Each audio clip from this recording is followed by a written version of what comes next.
Close Encounter of the Turd Kind. It's kind of a funny chapter name. 4th of July, right? Everybody goes nuts. The dads are getting drunk and having their cookouts, and the moms are trying to keep all the brats from blowing their precious little pinkies off with cherry bombs, and the kids are running wild through the backyard. It's like no rules apply, and that makes everything real edgy, if you know what I mean. Like, let's have a blast, and who cares what happens? Don't get the wrong idea. I love the 4th. It's just that people tend to get all choked up about firecracker holidays and they don't see what's really going on. Which, like I say, is the dad swilling beer and acting numb. That's the basic formula. Not that Grim ever swills anything stronger than root beer. No way. The poison never crossed his lips, he likes to say, even though I've seen a picture of him in the army and that sure looks like a bottle of beer in his hand. He's got that same whacked by a hammer grin the dudes always get when they're drinking. Anyhow, this is the first year I get to go to the fireworks without Grim and Graham, which I've never understood, because it's right down by the mill pond where I've been allowed to go for years. So why should it make a difference just because about 1 million people show up to watch the rockets' red glare over the smelly pond? The deal this year is I get to go with Freak, which Graham thinks is a good idea because she's afraid he'll get crushed or something. She actually thinks people are going to step on him, which just goes to show how brainless she can be sometimes and scared of everything. I mean, nobody steps on little kids down there, so why should they step on Freak? Turns out, the thing to worry about is not kid stompers, but beer swillers, like I mentioned before, because Freak and I are still a couple of blocks from the pond, just kind of easing our way along when these punks start mouthing off. Hey you, Mutt and Jeff, Frankenstein and Igor. Don't look around, I'm talking to you, boneheads. What is this, a freak show? I know that voice. Tony D. They call him Blade. He's at least 17, and he's already been to juvie court 3-4 times. I heard he cut a guy with a razor and he almost died. And everybody says the best way to handle Tony D and his gang is you avoid them.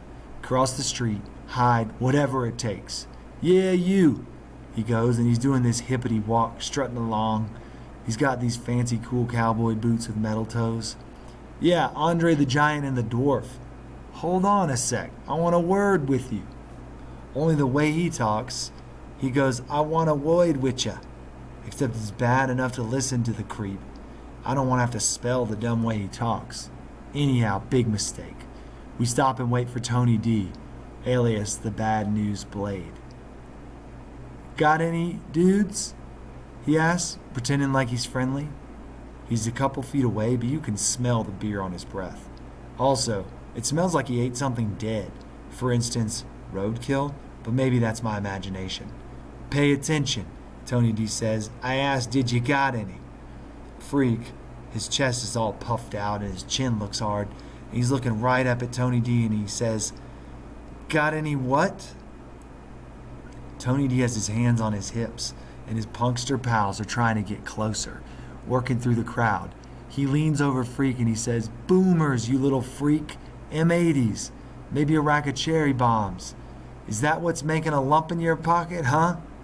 Freak starts to hump himself away, trying to walk faster than he can, which makes his leg brace bump against the ground. Come along, Maxwell, he says over his shoulder. Ignore the cretin. Blake goes, hey, what? And he moves right in front of Freak. Want to say that again, little freak man? Freak says, cretin. C-R-E-T-I-N, defined as one who suffers from mental deficiency. Hearing how little tiny Freak is dissing the fearsome Tony D, alias Blade, I can't help it. I laugh out loud. Tony D's looking up at me and he's showing his white teeth. I swear they've been sharpened to look like vampire teeth. And I go, uh-oh, and start to get real cold inside, real icy, because I can see that Blade is trying to make up his mind. Is he going to fight me, or is he just going to kill me quick? Just then I hear the whoop of a siren, and like a miracle, this cop car comes out of nowhere, heading for the mill pond. And Blade takes one look, and he and his punksters are out of there, burning rubber in their Reeboks. Freak goes, whew, That was a close encounter of the turd kind. And it takes me a second to get the joke, but then I'm laughing, amazing and be so cool about it. Like it was no big deal that Tony D was after us. You can take him, right? He asks a couple minutes later. I go, are you kidding me? You can't just fight Blade. You have to fight his whole gang too. You mean you couldn't take him? And I was giving him lip? That's about the size of it. Freak goes, oh my God. And he's shrieking and laughing and whooping it up so loud that everybody's looking at us like we're total goons, which isn't far from the truth. Freak hasn't got his crutch tonight, just the leg brace. And he's laughing so hard he falls down.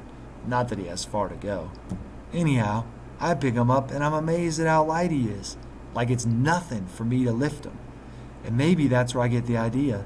Because later, when we're down by the pond and the first of the rockets is streaking up, Freak is making a fuss because he can't see. There are so many people crowded around. All he can see are feet and knees, and people are lifting their kids up to see the fireworks explode like hot pink flowers in the sky. So I just sort of reach down without thinking and pick up Freak and set him on my shoulders.